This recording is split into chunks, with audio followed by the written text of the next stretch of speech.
Témoins de l'autre monde, soyez les bienvenus.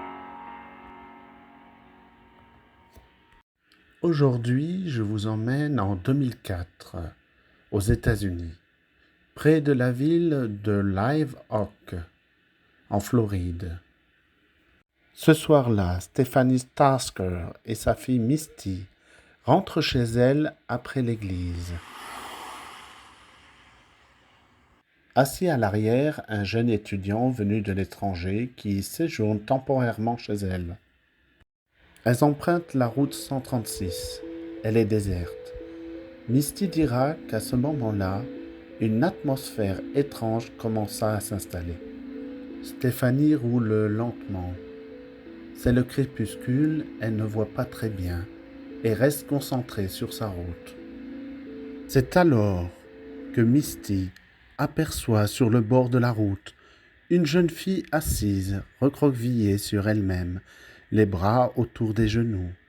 Au début, elle pense que c'est une petite fille, mais en s'approchant, elle réalise qu'il s'agit en réalité d'une adolescente. Troublée, Misty supplie sa mère de faire demi-tour pour voir si la jeune fille a besoin d'aide.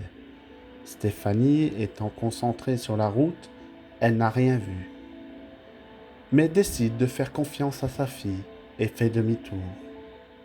Elles reviennent à l'endroit exact où elle l'avait aperçue. La fille est bien là, immobile sur le bas-côté. Elle la dépasse et observe attentivement. Stéphanie décide alors de refaire un demi-tour pour revenir en arrière et s'approcher encore une fois. Mais à leur grand étonnement, la fille a disparu, comme si elle n'avait jamais été là.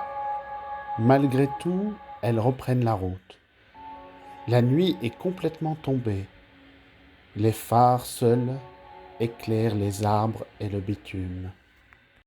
Alors qu'elles ont parcouru plusieurs kilomètres, Misty aperçoit la jeune fille de l'autre côté de la route. Terrifiée, elle crie « La voilà! La voilà !» Stéphanie ne comprend pas comment elle a pu arriver jusqu'ici, mais décide qu'il faut s'arrêter pour venir en aide à cette adolescente. Elle immobilise la voiture et demande à Misty « Ouvre ta fenêtre du côté droit pour que je puisse lui parler. » Mais Misty refuse, paralysée par la peur. Stéphanie se penche alors et ouvre elle-même la vitre du côté de Misty. Elle tourne la manivelle 3 fois et celle-ci grince fortement. Misty s'en souviendra toute sa vie. Stéphanie se remet à son volant, la vitre ouverte.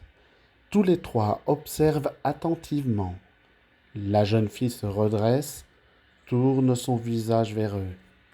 Et c'est là que l'impensable se produit.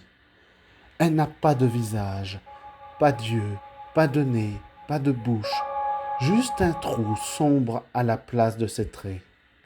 Terrifiés, tous les trois crient de peur. Stéphanie démarre à toute vitesse. La voiture file sur la route déserte.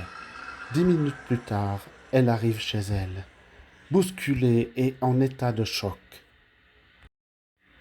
Stéphanie appelle la police pour signaler une jeune fille perdue au bord de la route, mais elle n'ose pas préciser l'absence de visage.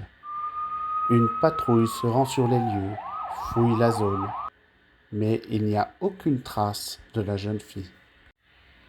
Quelques jours plus tard, Stéphanie et Misty apprennent une vérité encore plus troublante. Une adolescente avait trouvé la mort dans un accident de voiture à cet endroit précis, et elle fréquentait le même collège que Misty. Lorsqu'elles reviennent sur place, elles remarquent une croix au bord de la route, une croix qui marque exactement l'endroit où la jeune fille est morte. Un hommage silencieux et un rappel que cette apparition étrange et terrifiante est liée à une tragédie bien réelle. Pour soutenir ma chaîne, n'hésitez pas à vous abonner, commenter, liker et partager. À bientôt. pour d'autres histoires aussi étranges.